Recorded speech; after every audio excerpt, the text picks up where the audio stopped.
Écoute, moi j'ai la démocratie à Cuba. Ça c'est une grande question, la démocratie. J'ai tendance à répondre, je ne sais pas d'ailleurs si je ne l'ai pas déjà dit ou si je l'ai dit hier à quelqu'un d'autre. Il faudrait qu'on se mette d'accord sur la définition de la démocratie, ok? Voilà, c'est aussi bête que ça. Si tu me dis que la démocratie pour toi c'est le multipartisme, bah, Cuba n'est pas un pays démocratique, voilà. Et alors on arrête le débat. Maintenant, si ta définition d'une démocratie c'est un pouvoir représentatif du peuple et le peuple qui est consulté et dont l'opinion est prise en compte et qui est un acteur à part entière du processus politique, ah, quelque part, Cuba est plus démocratique que la France.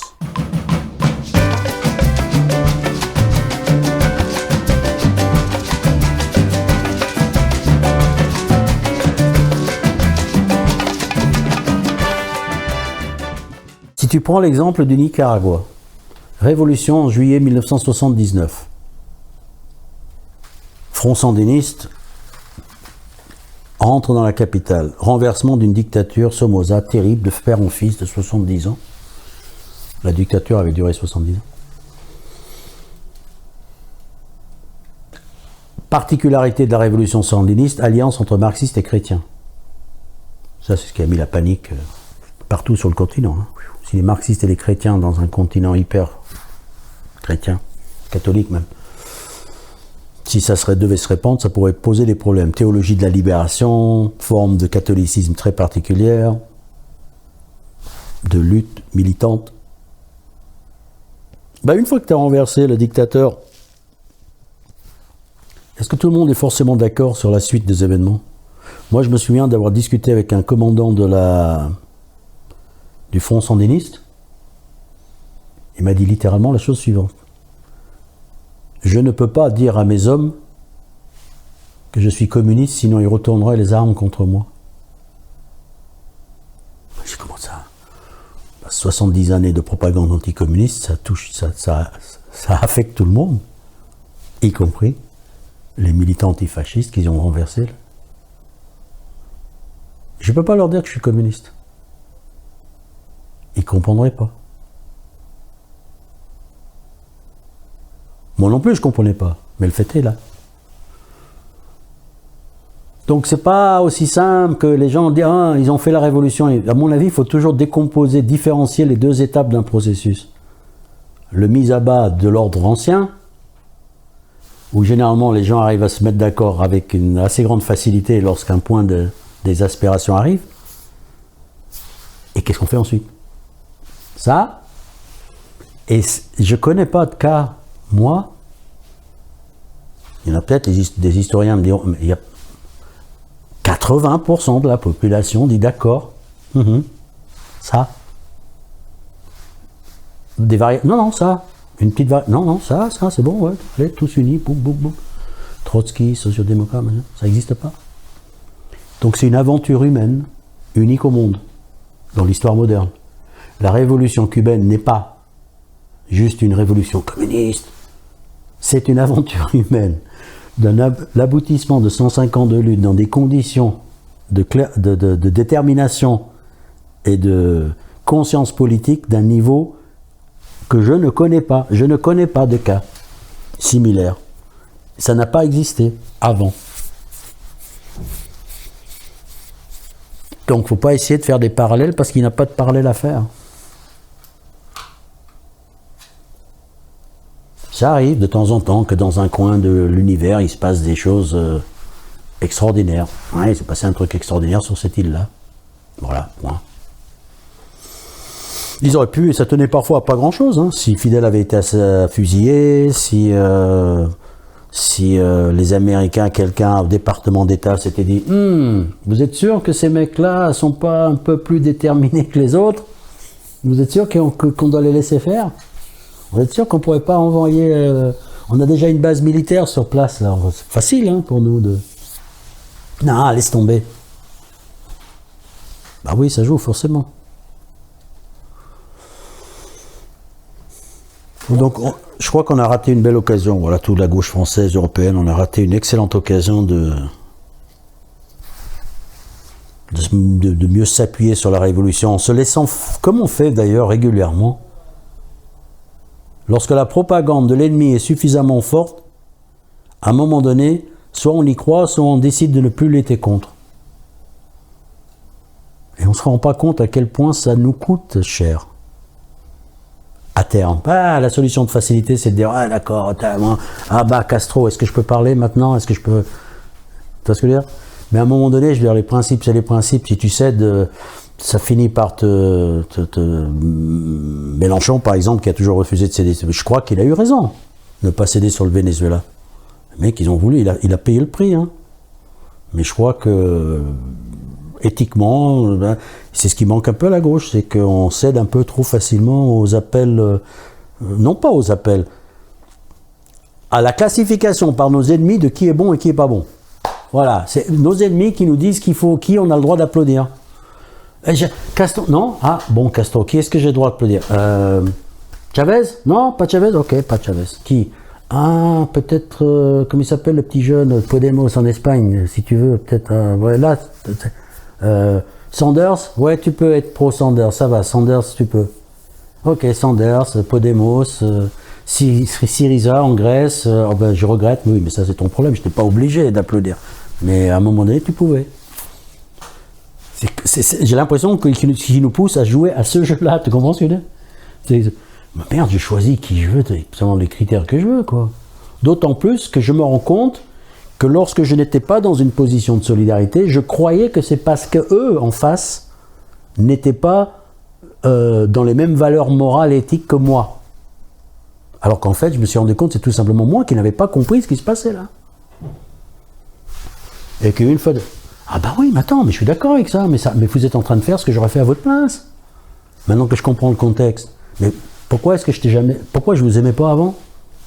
Ça y est. Tout était fait pour. Ça y est, j'ai compris. Ouais, mea culpa, mea culpa. Ouais. La question de la démocratie, par exemple, quelqu'un me disait, souvent on nous dit, ouais, la dictature, Cuba est une dictature. Alors, je vais te faire le compte rendu d'un échange classique, que j'adore. Cuba est une dictature. Pourquoi tu dis ça? Ah, bah parce qu'il n'y a qu'un seul parti. Quel rapport entre parti, multipartisme et démocratie? Ah, bah c'est intrinsèquement lié. Est-ce que la Chine est démocratique, à ton avis? Bah, bien sûr que non. Il y a pourtant 9 partis politiques en Chine. Reviens me voir lorsque tu auras toi-même compris ton propre raisonnement. Et il y en a 3 en Corée du Nord. Hein. Alors, multipartisme, démocratie, oui, non, je vois. Finis ton raisonnement, là, tu sais. Et d'un seul coup, tu rentres dans un... Sans chambre... Il suffit pas de grand-chose, un petit décalage comme ça. Tu es tellement habitué à cette idée multipartisme, Pourquoi un parti? Pourquoi pas 2? Pourquoi pas 5? Pourquoi, tu vois ce que je veux dire? Est-ce qu'on a besoin de 5 partis trotskistes en France? Je suis désolé pour les trotskistes, mais personne ne comprend ce que vous faites, hein, même vous à la limite, je pense. Honnêtement, sans être anti-trotskiste primaire, mais expliquez-moi votre truc là. On dirait des chapelles, oui, c'est des chapelles. Et pourquoi est-ce qu'il y a un République en marche, un parti socialiste? Il devrait être le même, non? Quelle différence il y a entre eux, vraiment? À part qu'ils s'aiment pas, comme 2 supporters de 2 équipes qui s'aiment pas, mais vous jouez au même sport, en fait. C'est pas parce que vous portez pas les mêmes maillots. Etc. À un moment donné, tu te dis, mais attends, cette clivage, et puis d'un seul coup, tu te dis, mais c'est vrai que les partis politiques peuvent être un facteur de frein à la démocratie de façon super mécanique et simple, évident. Je suis dans un parti, tu es dans un parti, j'aimerais bien qu'on se réunisse, on se retrouve sur tel terrain, et on peut pas, parce que, bah non, tu comprends? Non. Donc il y a des clivages qui se créent comme ça, et là tu te dis, attends, démocratie, ouais. C'est comme j'ai dit tout, hein, la dernière fois qu'on est allé au cinéma avec des potes et qu'on a choisi un film, on l'a décidé démocratiquement, on n'a pas créé de parti pour le faire. Non, mais c'est ce que je veux dire. Bon, ça paraît badin comme exemple, mais il y a quel rapport entre la démocratie et... Ça, par exemple, c'est quelque chose que on aurait pu avoir comme réflexion. Pourquoi est-ce que pendant toutes ces années, est-ce que j'étais convaincu du contraire? Est-ce que c'est moi qui ai changé ou est-ce que c'est simplement ma lecture? Parce que si j'avais complètement chamboulé de champ philosophique comme ça, on pourrait dire oui, mais tu es un autre homme, donc tu crois à autre chose. Non, je ne crois pas. Je viens juste de réaliser. Et pour l'avoir réalisé, il a fallu que je prenne conscience que des gens bien, parce que ça a commencé par ça pour moi à Cuba.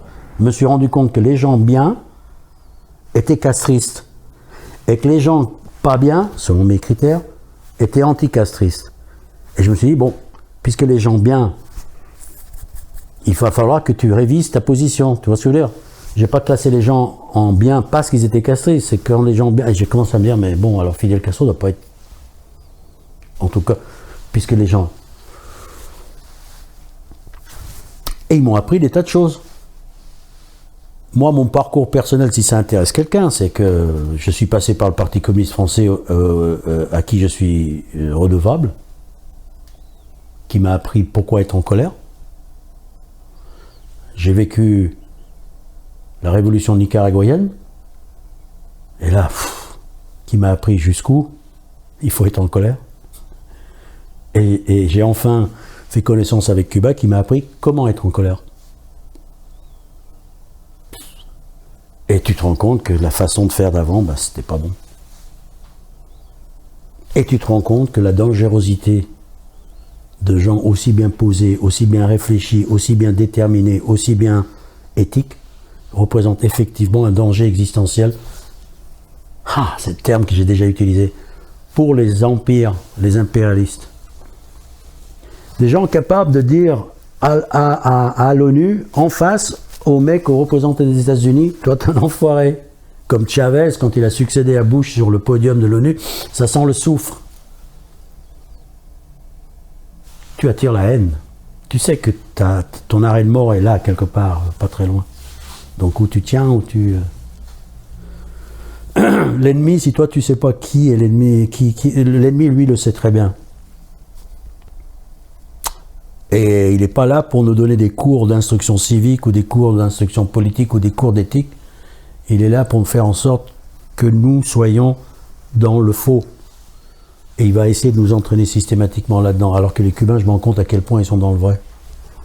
À tous les points de vue. Que l'on était en tout cas. Je ne peux pas garantir de l'avenir. Hein. C'est pas des surhommes non plus. Hein. Donc je pense que oui, on a un devoir envers eux. L'humanité a un devoir envers eux. Les Cubains, en ce qui me concerne, ont déjà gagné leur place au podium de l'humanité. Ils ont résisté 60 ans. Qui l'eût cru? C'est pas dit qu'ils résistent 100, hein. Donc, on peut dire, ouais, on lira dans les bouquins d'histoire, on lira les Cubains sur les Cubains comme on lit un peu sur les Indiens d'Amérique. Ah, c'était sympa, non? C'est con, hein? Si seulement... Mais la différence, c'est que là, on est en train de le vivre en direct, là, c'est pas... Donc moi, ouais, la gauche européenne ferait mieux de s'enlever ce qu'elle a devant les yeux, là, et se rendre compte qu'il y a quelque chose à sauver de profondément humain du côté des Caraïbes, là-bas. Et enfin, une dernière chose que j'aimerais dire, si tu n'as pas d'autres questions, mais à la limite tu coupes, c'est pas grave, mais là je m'adresse... c'est la forme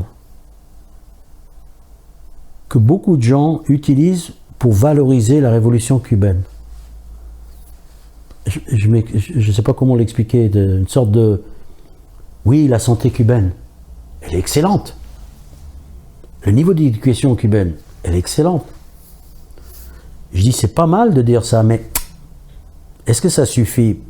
L'efficacité pourrait être mise en cause dans une situation où le blocus serait tellement fort que même la médecine n'arriverait pas à le maintenir au niveau.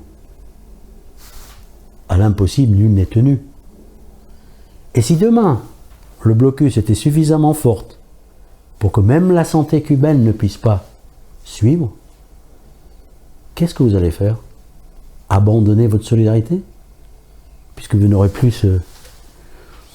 Donc, le progrès matériel n'est pas un critère éthique ni une valeur morale.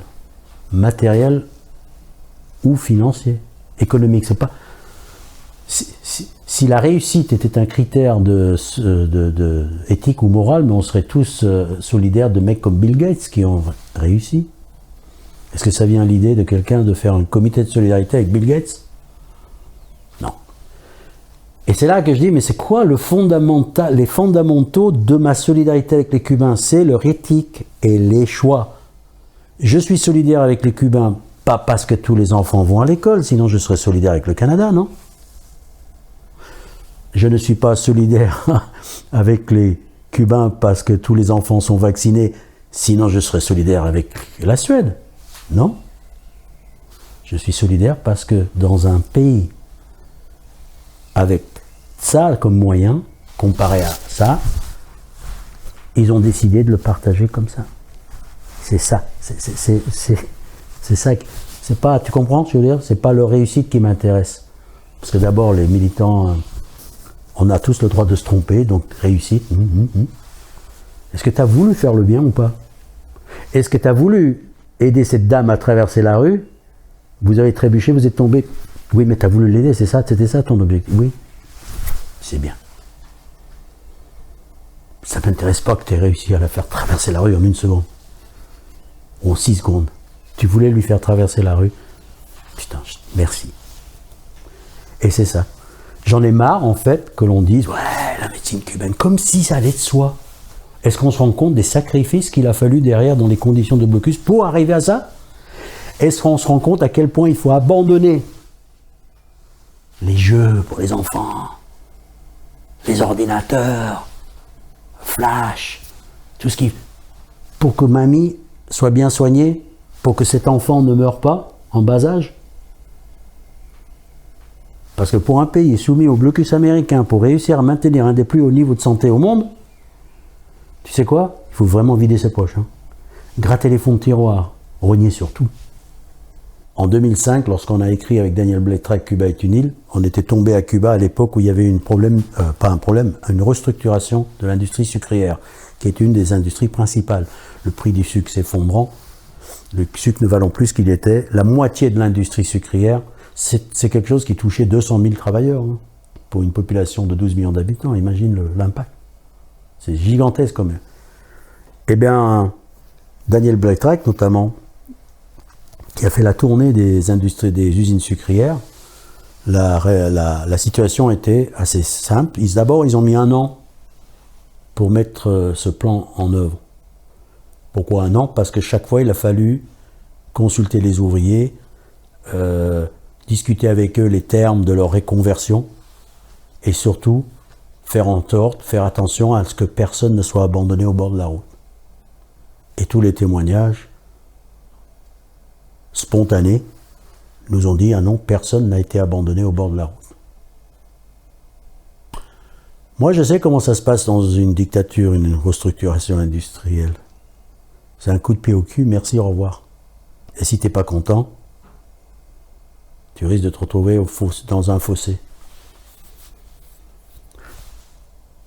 Un pouvoir qui se préoccupe et qui prend son temps pour ne laisser personne au bord de la route, je me dis qu'il y a des éléments là-dedans d'analyse qui ne doivent pas très coller avec la notion de dictature. Mais on pourrait prendre un autre exemple. Lorsqu'il y a eu la refonte de la Constitution en 92, il y en a une autre plus tard, 1 million de propositions, un processus qui a duré aussi 1 an, interrogation, prise de l'opinion publique, participation, débat, meeting, à non plus finir, jusqu'à arriver à ce que les Cubains cherchent toujours à obtenir, le consensus le plus large possible.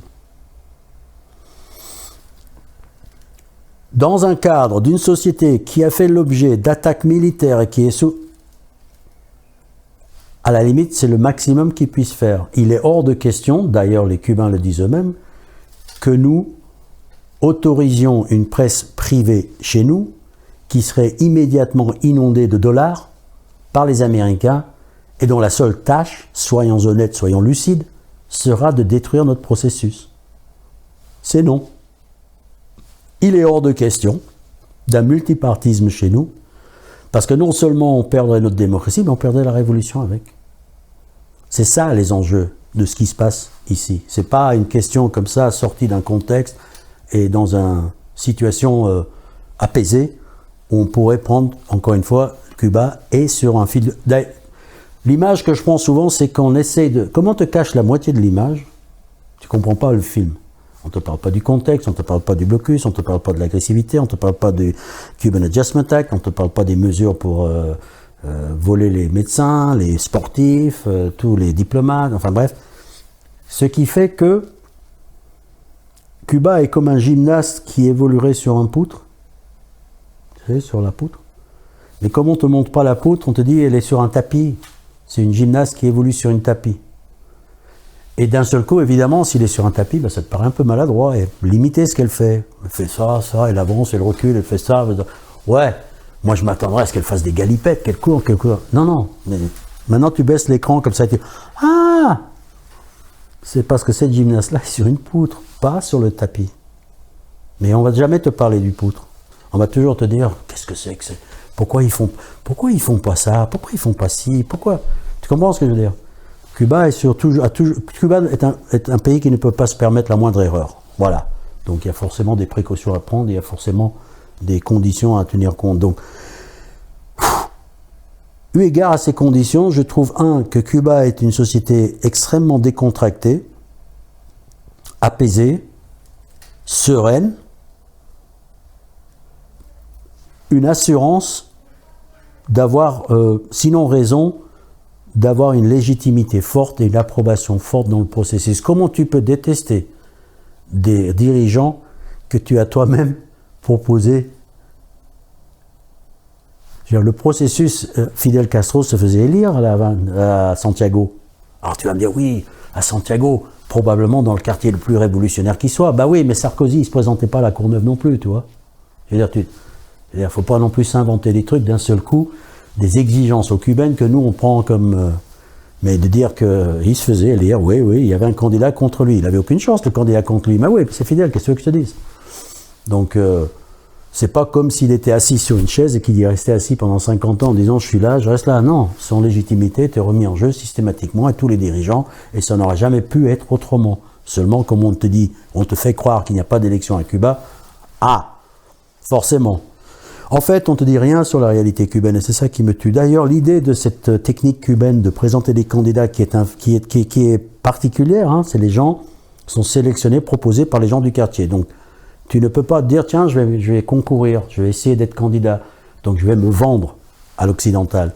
C'est parce que dans ta vie privée, tu as déjà démontré les qualités nécessaires pour que les gens estiment que tu pourrais les représenter. C'est pas un inconnu sorti de banque, je ne sais pas quel banquier dont on n'avait jamais entendu parler avant. Je ne sais pas, c'est un scénario stupide que je suis en train d'imaginer, mais on pourrait imaginer qu'un mec dont personne n'avait entendu parler, qui bossait dans une banque, se fait élire comme ça sur une absence de programme total et qui dirige un pays de 70 millions d'habitants. Ça, c'est les scénarios de cauchemar. Mais pour rester raisonnable, dans le système cubain, ça marche autrement. Donc, c'est un filtre à opportunistes, il faut comprendre ça, c'est un filtre à opportunistes extraordinaire. Les opportunistes n'ont absolument aucune chance dans le système électoral cubain. Qui va choisir le connard du coin? Personne. Alors c'est vrai qu'ils ne choisissent pas forcément les plus efficaces. Tu choisis le boulanger qui est super sympa, machin truc, mais le mec n'est pas fait pour ça. D'où les possibilités de révocation tous les 6 mois qui existent à Cuba. Et il y a un turnover à Cuba qui est assez impressionnant. À cause de ce système. Je viens te voir, tu veux pas te présenter, oh non, voici, oh d'accord. Puis finalement, tu te rends compte que c'est pas ton truc. Contrairement aux psychopathes et opportunistes qui veulent le pouvoir et qui pour rien au monde ne veulent le lâcher. Tu peux le voter pour eux et puis ils vont jamais venir t'embêter après en disant « Est-ce que tu peux me démettre parce que je me sens pas confortable ?» Non, c'est pas ça. Le problème devient inverse. Il faut essayer de trouver un moyen de les dégommer. Donc le turnover à Cuba, si je me souviens bien, les derniers chiffres, c'était 30%.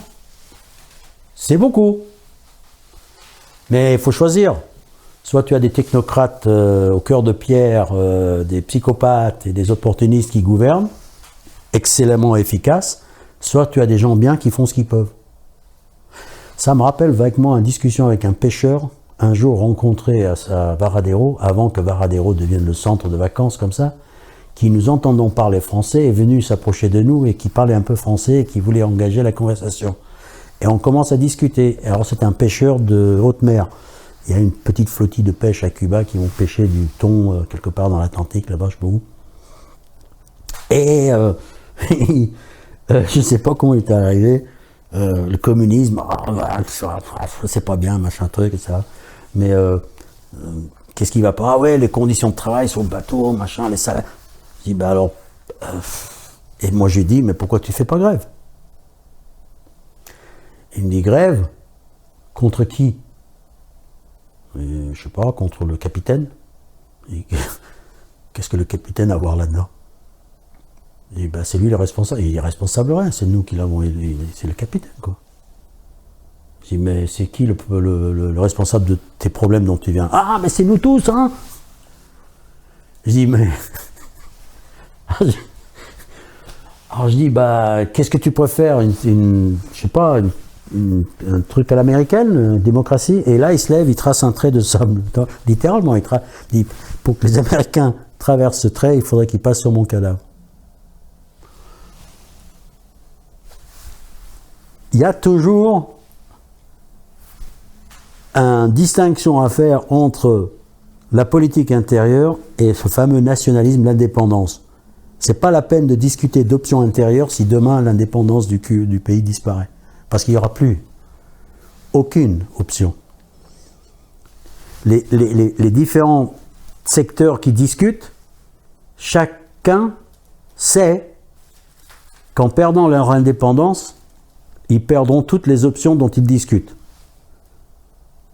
Les Américains ne vont pas venir pour dire, tiens, je vais te mettre, oui, ta forme de démocratie, Non, c'est écrit dans le loi Helms-Burton, c'est tout le monde un joug sur la tête, vous nous remboursez pendant ad vitam aeternam, voilà, c'est mis sous coupe de tout le pays.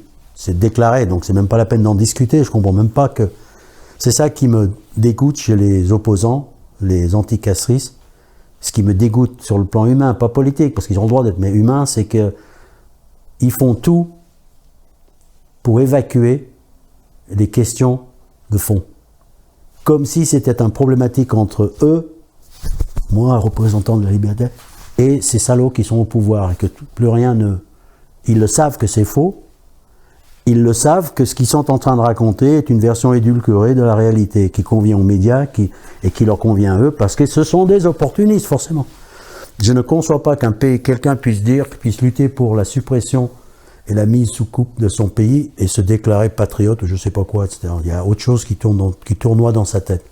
C'est une situation qui pourrait être assimilée un peu à une situation un petit peu, pour nous, kafkaïenne, ouais. C'est que... Comment tu fais pour être le plus démocrate possible sans ouvrir le flanc à l'ennemi, qui est spécialiste dans cette histoire d'infiltration, de manipulation, de machin truc, etc. Comment tu fais? Donc le système cubain, il est simple et il est, à la limite, je pense que c'est un des éléments qui a sauvé la révolution, quoi, en fait, parce qu'ici, je me dis, s'ils avaient mis en place une autre révolution, soit plus ouvert avec des candidats, soit pire, plus bureaucratique, etc. Dans les deux cas, ils n'auraient pas duré. Les gens n'auraient pas supporté cette bureaucratie. Mais non, ils ont trouvé la solution, l'équilibre. L'Assemblée nationale cubaine est la plus féminine au monde. Je crois qu'il y a la moitié, 50% quasiment, sont des femmes. Et très peu sont des membres du parti. Sans parité? Non, sans parité. Non, il n'y a pas de loi de parité. L'idée même que la parité... Quoi, il faut une loi pour ça maintenant? C'est du bon sens. Je crois que l'idée même que tu dois faire une loi pour obliger les salaires...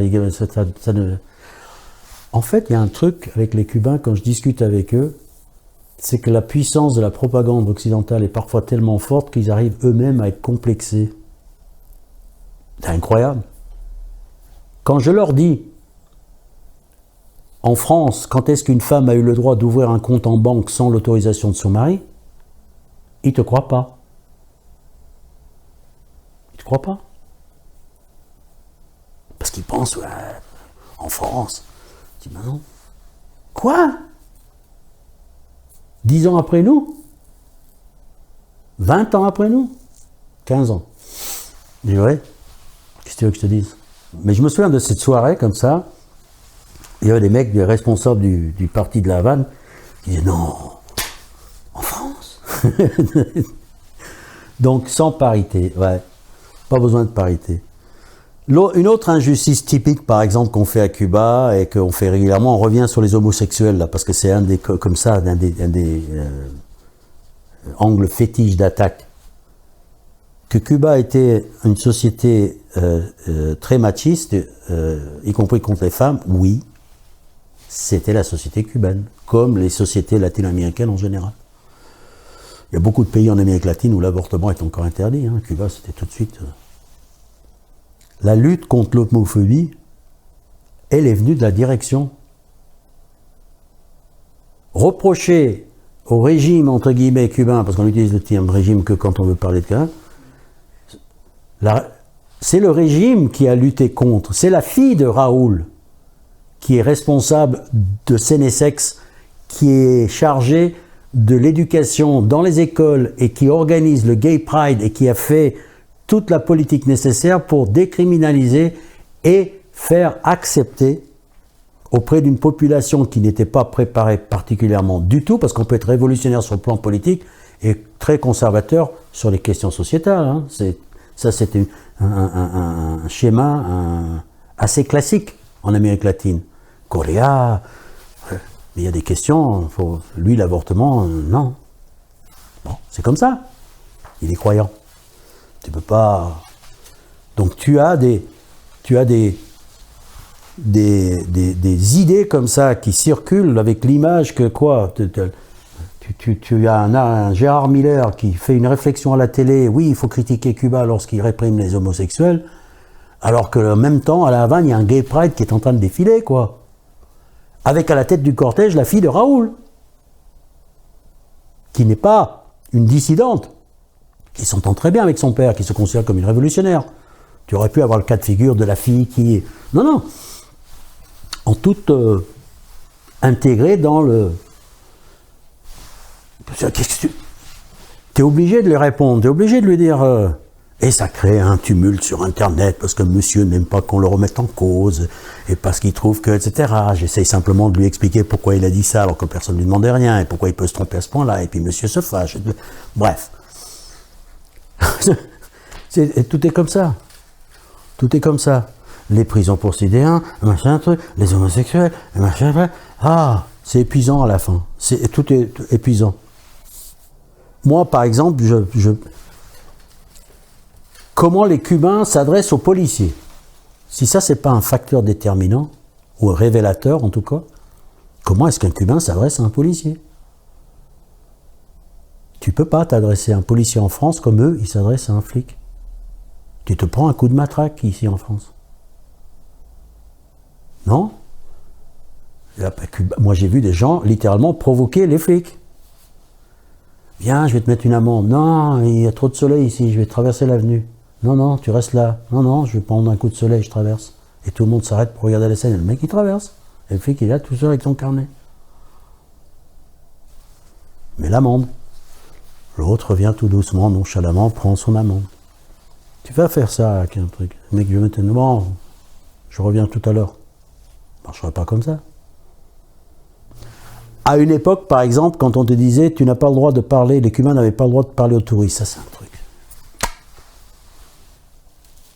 Alors que moi, j'ai toujours... Ou que tu n'as pas le droit de vivre chez l'habitant. Moi, j'ai fait que ça à Cuba. J'ai fait quelques hôtels au début. Puis une fois que tu avais des amis, j'ai fait que ça. Au début, dans les années 80, alors qu'on cherchait on interviewait tout le monde. Tout Cubain qu'on pouvait mettre la main dessus, on lui posait des questions, y compris les prostituées. Sauf qu'on appelait les prostituées. Alors déjà ça, par exemple, c'est un terme, on appelait prostituées les chiffres de ce qu'on appelait les prostituées à La Havane, soi-disant, en fait, on qualifiait de prostituée toute personne, c'est le terme jinetera ou jinetero. C'est un cavalier, c'est quelqu'un qui monte sur un cheval, sous-entendu quelqu'un qui est sur le dos d'un touriste qui profite de son argent. Donc un jinetero peut être un mec qui te vend des cigares au noir, comme un mec qui a des relations sexuelles avec toi pour de l'argent. Ouais, il y a quand même un...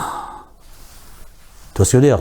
La marge ici, mais les Cubains, eux, font pas la différence. C'est le même terme. Donc quand ils te disent qu'il y a 200 000 jineteros ou jinetera à La Havane, ils mettent tout ça dans le même sac. Les trafiquants, les machins, les faux guides, super typique. Mais je vais vous faire visiter. Puis à la fin, ils te demandent, bah ouais, tu veux lui filer $1, ça fait un mois de salaire pour lui. Donc, et on se promène dans la rue accompagné de cette prostituée, Hinatera, chez qui on était voir la mère d'ailleurs, qui nous avait emmené voir sa famille. C'est très drôle, parce qu'une fois qu'elle a compris qu'on n'était pas là pour ça, c'est devenu une relation complètement différente. Ouais, je vais te prendre chez elle, on boit du café, machin, on se balade dans la rue. C'était pas quelqu'un de forcément très très bien non plus. Hein. Donc on passe dans la rue, et il y a un flic, dans un rue où on passait souvent, parce que c'était près de là où on crêchait, flic l'arrête. Il lui fait signe de venir. Et nous, on la suit, quoi. Et il nous fait, nous, de gestes de s'éloigner. Bon, nous, on s'éloigne. Discussion, je sors un carnet. Elle revient. Il vient de me mettre une amende. Pourquoi il vient de me mettre une amende? Je sais pas, j'ai pas le droit de parler aux touristes. L'histoire pourrait s'arrêter là. Mais ça, c'était sans compter sur moi et Sergio, le copain. Bouge pas, on va voir le flic. Pourquoi vous lui avez mis une amende? Ça va pas votre problème circuler. Et Sergio, vous vous rendez compte que l'image qu'on va ramener de France, on va parler de répression, de la police, machin truc. Il dit, écoutez, cette fille, je la connais, elle a déjà volé plusieurs fois des touristes, je lui ai dit, je veux plus te voir avec des touristes, sinon je te mets une amende. Je l'ai vue avec vous, et je lui ai mis l'amende que je lui avais promis. Faut pas... Alors on lui dit, c'est vrai que tu voles des touristes? Elle dit, parfois. Donc, ce qui aurait pu se résumer, l'idée d'interdire, et là on en a discuté plus tard avec le commissaire du coin, il nous dit, bah oui, mais c'est compliqué pour nous, parce que on veut en même temps protéger les touristes, et si on les protège, on nous reproche de faire de la répression, et si on les protège pas, on nous dit qu'elles sont partout, etc. Donc, il y a un flottement comme ça, une sorte de... Mais mieux que ça, il y avait une autre histoire, c'est laquelle que je voulais raconter là,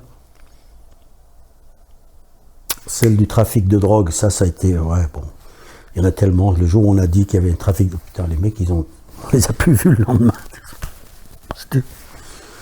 Soi-disant, on nous vendait de la drogue. Comment l'esprit occidental fonctionne. J'ai un exemple ici que je peux pas... Je veux le raconter pour les générations futures. Un jour, on est en train de faire une réunion de France-Cuba. Le genre de réunion qu'on faisait après que les gens rentrent de Cuba pour faire une sorte de comment ça s'est passé. Il y avait un groupe d'enseignants. Critique. Ok.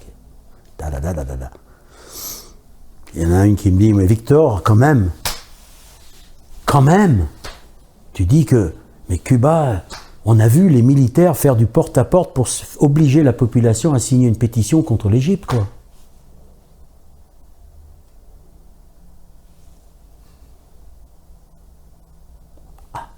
Là, j'étais désarçonné. Pendant que ça continue de papoter, je suis là, mais réellement, me clouer le bec. Je dis, l'armée. Ping. Heureusement que j'avais vécu un certain temps dans un quartier à La Havane, sinon j'aurais même pas compris de quoi elle parlait.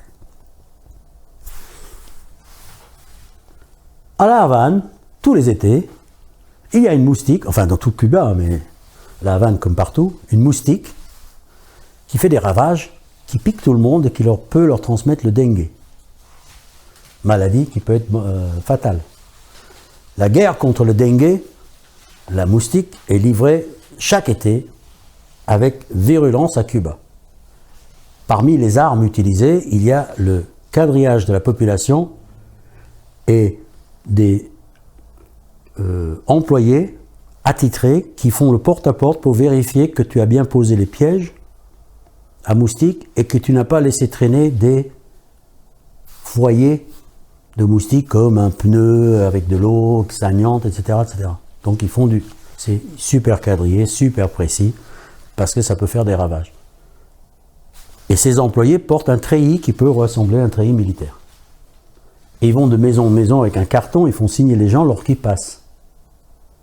Et dans leur dos, pour qu'on sache qui ils sont, il y a marqué le nom scientifique latin du moustique. Et ce moustique s'appelle le Aedes aegypti. Aegypti. Latin pour Égypte, je suppose. Retour à mon anecdote. Ces gens-là ont interprété ça sans la moindre je sais pas, questionnement. Ils ont dit Aedes aegypti, c'est l'Égypte, c'est les militaires qui ils obligent les gens à signer une pétition contre quoi l'Égypte. Comme si, pour faire signer les mecs portent des t-shirts, campagne contre l'Égypte. Tu sais pas pourquoi Cuba signerait une fucking pétition. Mais voilà le niveau des instituteurs. Le niveau. Cuba est révélateur quand même.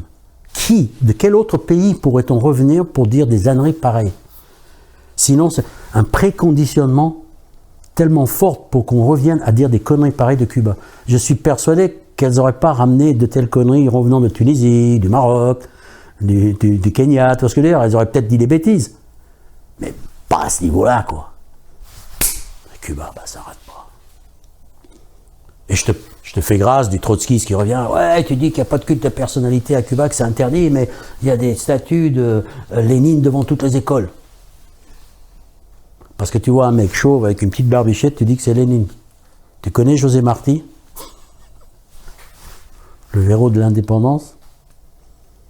Exemple 1000 comme ça. Et là, plus récemment, pour rattraper l'actualité, on a entendu parler d'un artiste qui aurait été sanctionné à Cuba parce qu'il avait fait une œuvre d'art avec des bonbons. Oh, c'est mignon des bonbons pour les enfants, les petits enfants, des sortes de Smarties, je crois que c'était. Et l'idée consistant à enlever les bonbons du tableau et manger, c'est super, c'est mignon comme tout. Qu'est-ce qui n'a pas plu aux autorités cubaines par rapport à cet artiste qu'on voit en photo en slip, avec, alors je ne sais pas si c'est un slip avec le drapeau cubain ou le drapeau américain, parce que c'est les mêmes couleurs, enfin bref. Ben, c'est que l'organisation qui finance ça, c'est une ONG mexicaine dont le patron et financeur est Madeleine Albright. Madeleine Albright, c'est l'ancien secrétaire d'État américain qui a dit 500 000 enfants morts en Irak, ça valait la peine, quand on lui a posé la question.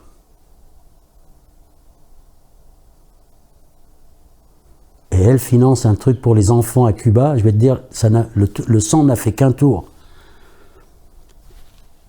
Et cet artiste, cette crapule intellectuelle qui se présente comme un artiste, c'est ça que j'appelle une crapule intellectuelle. Tu ne fais pas un truc basé sur les enfants quand ton financeur c'est Madeleine Albright. Ou t'es un con ou t'es un salaud. T'es pas un dissident, un artiste dissident, un machin, t'es juste une sorte de merde qui cherche à attirer l'attention sur lui, merde humaine. Ah, ça paraît cruel ce que je suis en train de dire, mais je veux dire à ce niveau-là, non. Non, je me serais opposé, je serais intervenu, j'aurais discutaillé avec les Cubains dans un autre... Celui-là, là, non. Ce contenant, celui-là, autre cas. Évacuez-moi ce connard, présentez-moi un autre dossier d'atteinte aux droits de l'homme, pas celui-là. Le mec, il en prenne plein la gueule, qu'il prenne une baffe, ouais, il le mérite, ouais, bien sûr. Qu'est-ce que tu veux?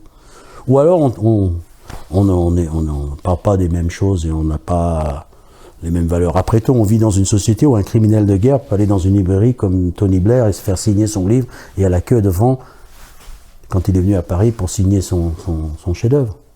Bon, oui, d'accord.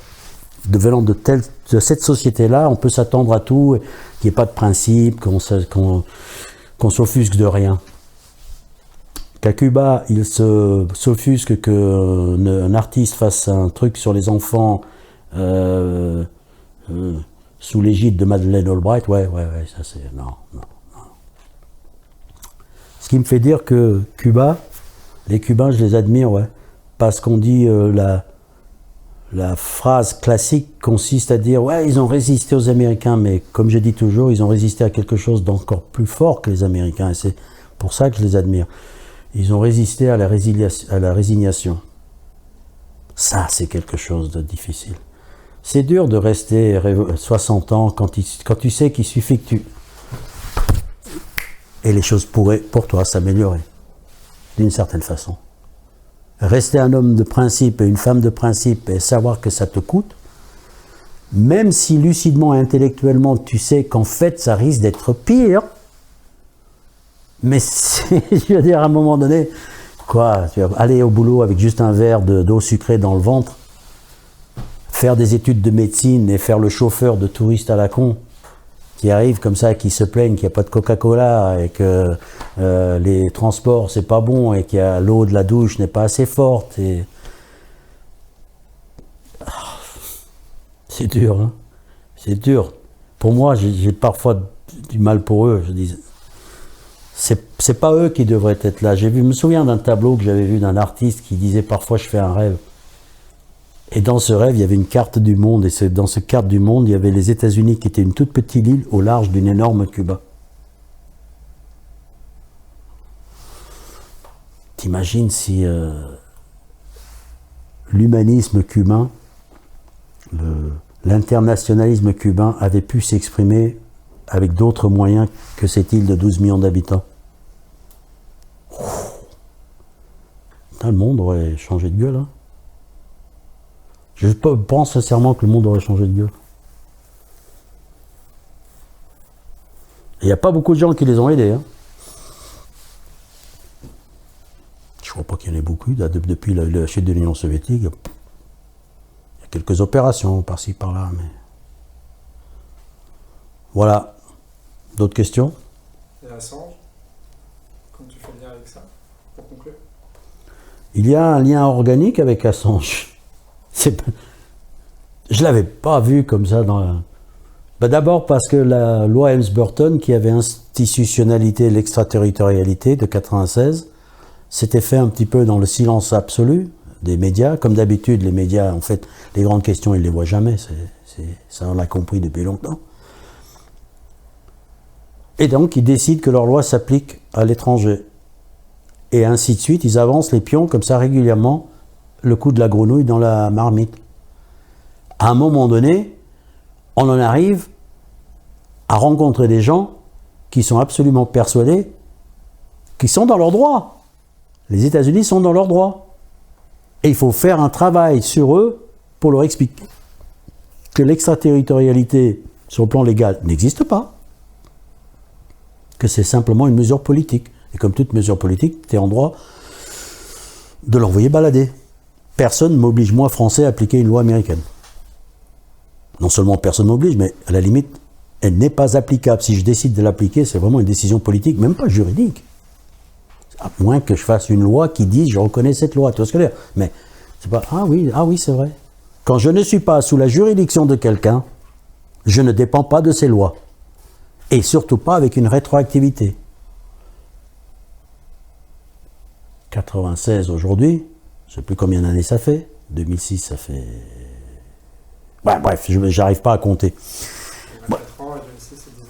On arrive, et qu'est-ce que font les Américains pour kidnapper un journaliste qu'ils détestent, Julian Assange?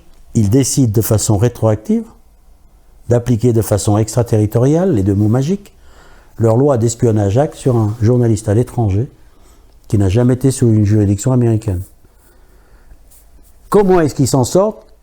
Tout simplement par la force de l'habitude et pas. Personne ne réagit à l'absurdité de la situation. Donc il y a un lien, ouais, un lien de... Assange, l'affaire Assange n'aurait pas pu se passer comme ça s'il n'y avait pas eu les antécédents, à mon avis, de la loi Helms-Burton et compagnie. Cette sale petite habitude que nous avons en Occident de céder à toutes les concessions, à tous les principes les uns après les autres. Tout en les invoquant chaque fois qu'on peut, mais pour les faire respecter, ça c'est autre chose. Les invoquer, ça je peux invoquer tout ce que je veux, mais les faire respecter, ça c'est hors de question. Les principes qu'on ferait respecter à Israël, qu'on ferait respecter à nos alliés turcs dans l'OTAN, qui ont actuellement 60 journalistes en prison, d'après la Fédération internationale de journalistes.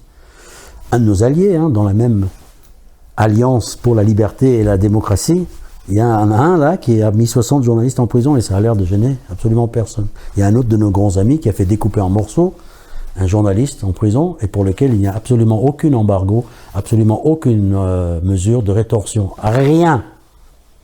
Cuba qui n'a fait de mal à personne, qui n'a cherché de faire du mal à personne et que le bien, est l'objet du plus long embargo, blocus de l'histoire continue. C'est-à-dire le tentative de crime humanitaire le plus long de l'histoire jamais réalisé. C'est aussi simple que ça. Et comme dans l'affaire Assange, c'est une question de résistance. Et comme dans l'affaire Assange, c'est pas les bons qui gagnent forcément. Pas forcément les bons qui gagnent. Jusqu'à présent, ils ont bien résisté, mais je ne sais pas jusqu'où et jusqu'à quand. Et il y en a un jour qui, peut-être qu'ils vont craquer, et puis là, je savais que ça pouvait. Les mecs 70 ans, 90 ans, toi, c'était comme le fou du village qui dit il est midi, il est midi, il est midi, il est midi, il est midi, il est midi, et pendant 23 heures, on va se foutre de lui. Et puis à un moment donné, il aura peut-être raison. N'empêche que c'est quand même, ça reste le fou du village, c'est l'idiot. Et peut-être qu'un jour, le Cuba ne sera pas le Cuba qu'on connaît, ouais. Ça sera vraiment triste. Et qu'est-ce que c'est pas des surhommes non plus, quoi. Jusqu'où? Comme disait un des intervenants interviewés dans le... C'est difficile de partager la misère.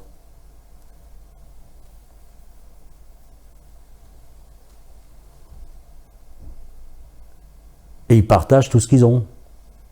Quand tu penses que les Cubains ont accueilli chez eux, je crois que le chiffre final, on ne trouve pas toujours les mêmes chiffres. Le dernier que j'ai lu, c'est 26 000 enfants de Tchernobyl. Soignés gratuitement chez eux. Ils ont évacué une île, l'île de la jeunesse, qui servait de camp de vacances,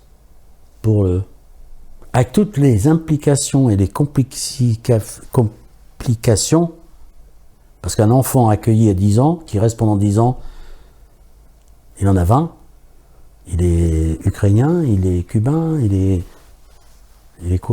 quoi exactement? C'est un réfugié, mais on ne peut pas le renvoyer parce qu'il n'y a pas les moyens de le soigner à l'épalapa. Et tout ça pour un pays comme l'Ukraine,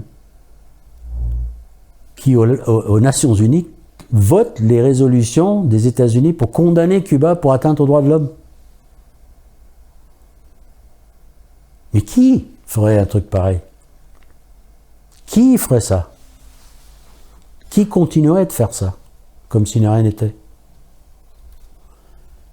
J'ai même envie de dire, mais les Ukrainiens n'ont même pas l'élégance de dire non, on ne vous les envoie plus. Parce qu'ils les envoient en plus. Pendant qu'ils les... Quand tu soulèves les pierres, ou les coquillages, comme ils disent les Cubains, soulever les coquillages à Cuba, ce que tu découvres comme de qui est qui. Ah, c'est dégoûtant. C'est dégoûtant. Alors il y a la question de Fidel Castro et les frères là, qu'ils ont là, Raoul est parti, il y a eu des titres de la presse, une histoire de famille, la famille Castro. Je m'excuse, mais Cuba, c'est pas une histoire de famille, c'est une histoire de résistance. Alors si Fidel Castro avait une moindre légitimité, si tu estimes que Fidel n'a aucune légitimité, ok, bon, la question est réglée. Mais si Fidel a une légitimité, Raoul en a autant. Hein. Raoul l'a accompagné de partout, je ne sais pas si j'en ai parlé de ça, on a parlé de ça tout à l'heure. Mais c'est comme le terme de leader maximo, que tu vois dans des tonnes d'articles. Cette expression n'est jamais utilisée à Cuba. Tu ne sais pas où ils ont sorti ça. Je ne l'ai jamais entendu, ni vu, écrit, ni prononcé dans la bouche d'un Cubain. Quand tu leur dis, ils rigolent. Qui viendrait à l'idée d'appeler Fidel? On l'appelle Fidel là-bas. Personne ne l'appelle leader maximo, ça ne va pas à la tête. C'est le signe que le journaliste ne sait pas de quoi il parle. Donc si vous avez lu des articles, vous en souvenez probablement pas, mais si vous avez lu des articles où un journaliste écrit leader maximo, sachez que vous avez affaire à un charlatan. Monsieur fait l'initié, petit clin d'œil au lecteur, j'ai introduit un truc. Il est complètement à côté de la plaque parce qu'il fait qu'imiter son copain. Ou parce qu'il croit que ça fait chébran. Comment tu peux inventer un terme que personne n'a? D'où ça sort et comment c'est venu, tu sais pas. Donc c'est un signe de n'importe quoitisme. Et il y en a d'autres, hein, il y en a d'autres comme ça.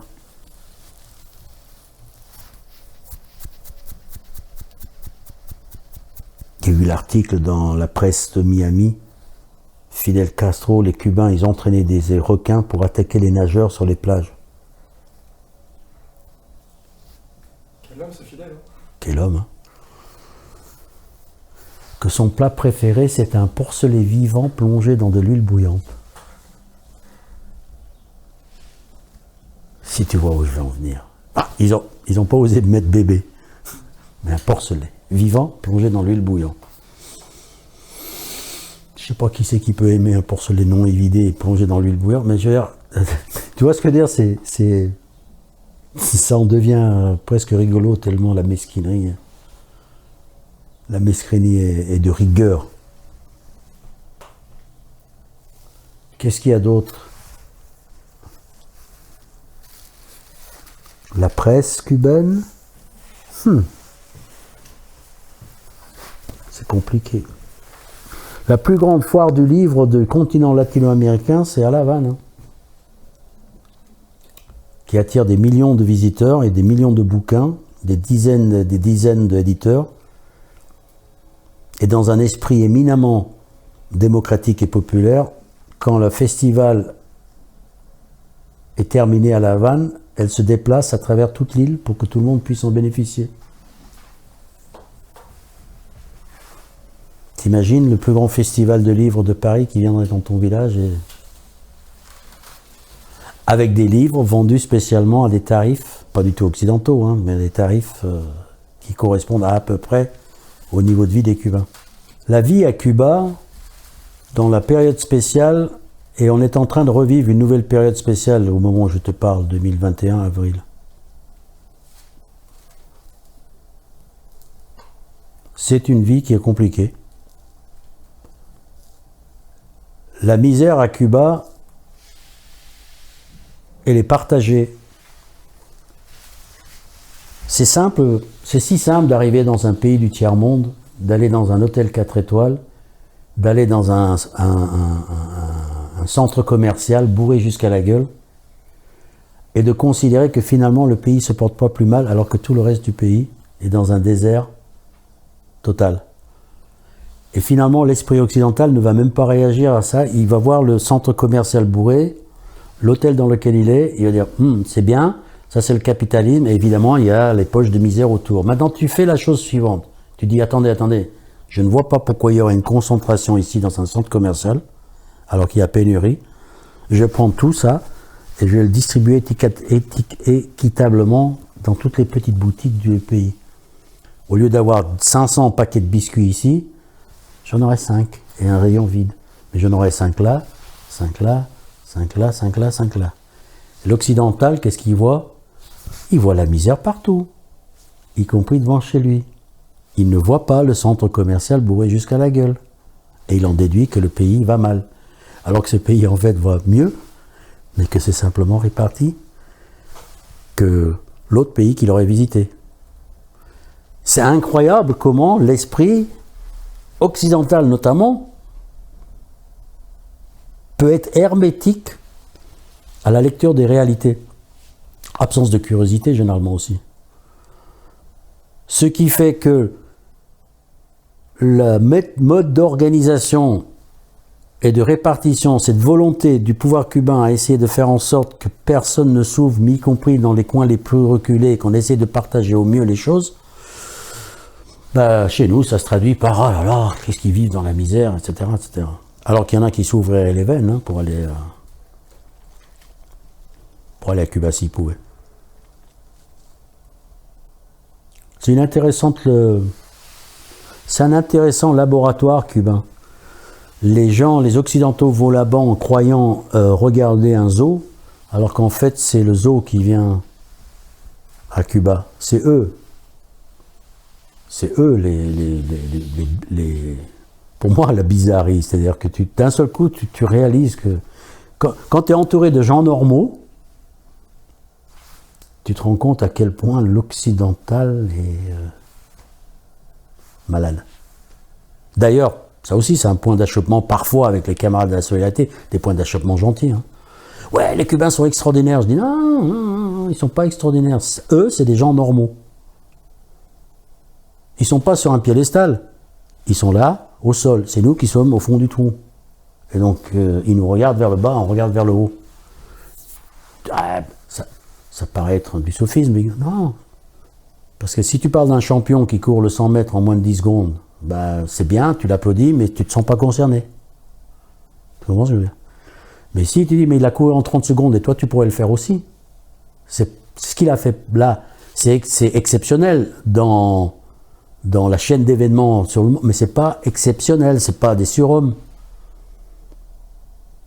Leurs valeurs sont pas particulièrement choquantes. Chaque fois que j'en parle, les gens hochent la tête en disant « Ouais, c'est bien, j'aurais fait pareil. » Ben, pourquoi tu le fais pas? Qu'est-ce qu'il y a de particulier chez eux, sinon c'est qu'ils sont complètement normaux. Ils n'aiment pas les psychopathes, nous non plus. Ils ont fait en sorte de s'en débarrasser. Qu'est-ce qu'on attend? Le pouvoir est là au service du peuple et pas le contraire. Ça vous choque? Réfléchissez-y à nouveau si ça vous choque. Qu'est-ce qu'il y a de particulier et de sainement exceptionnel qui vous choquerait réellement à Cuba, à part le parti unique? Mettons ça de côté 30 secondes et réfléchissons au reste. Est-ce que ça... Si je faisais... Avant, je commençais les conférences, j'en faisais beaucoup pour promouvoir le livre, je disais, je rêve de pouvoir vous faire une conférence en vous parlant d'un pays X sans la nommer. Pour éviter, pour m'épargner tous les préjugés et les préconceptions que vous auriez. Et je vous parlerai d'un pays qui probablement vous paraîtrait, sinon banal,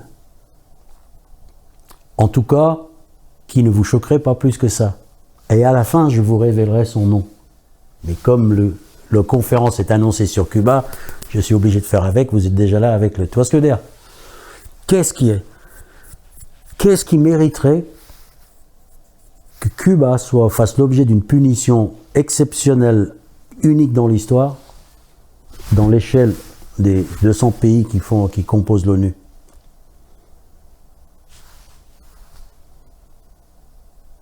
Rien.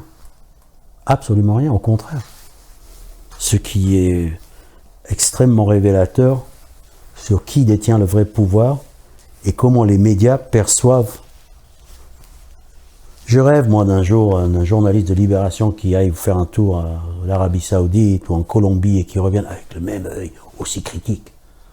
Et qui se scandalise non pas de je ne sais pas quelle personne qui aurait grillé une file d'attente ou un artiste qui aurait pris une baffe et qui me parlerait des charniers de 1000 cadavres.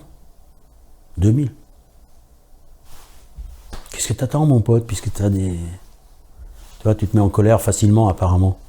Vas-y. Tu veux que je te mette faire une liste de colère? Et je te jure que si on faisait une liste de raisons de se mettre en colère dans l'ordre de leur gravité, je vous jure que Cuba serait tout en bas. C'est-à-dire, le jour où on aura à s'occuper de Cuba, c'est que nous-mêmes, on en sera là. Bon.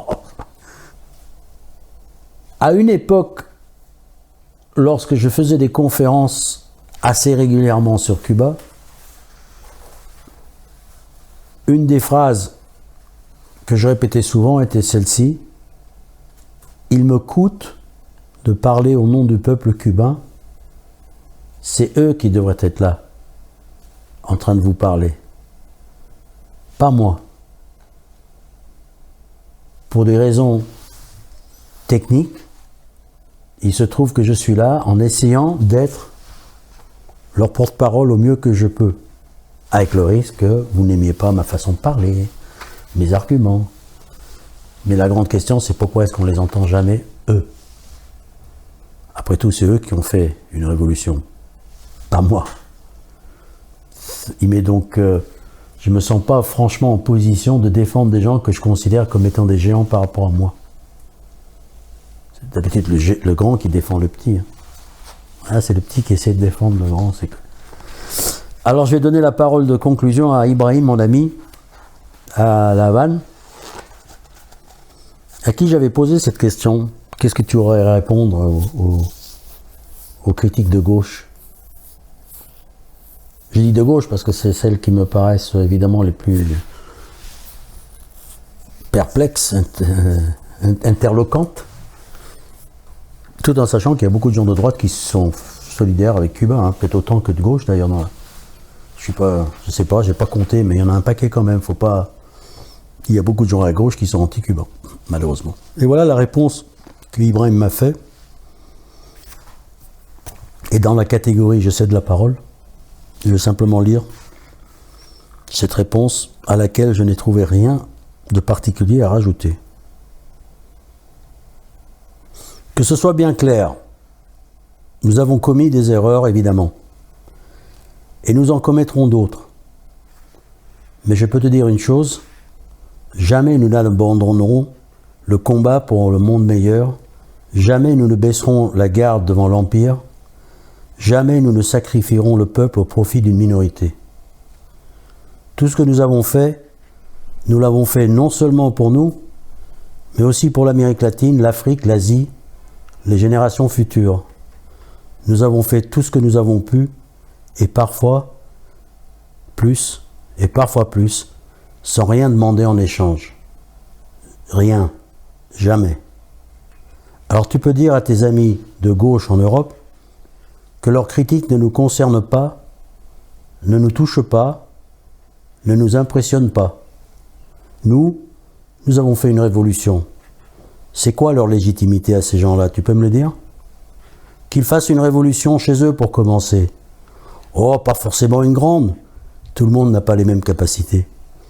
Disons une petite, juste assez pour pouvoir prétendre qu'ils savent de quoi ils parlent. Et là, lorsque l'ennemi se déchaînera, lorsque le toit leur tombera sur la tête, ils viendront me voir. Je les attendrai avec une bouteille de rhum. Voilà. Ouais, c'est pas mal, comme pas. C'est ça. Clap final.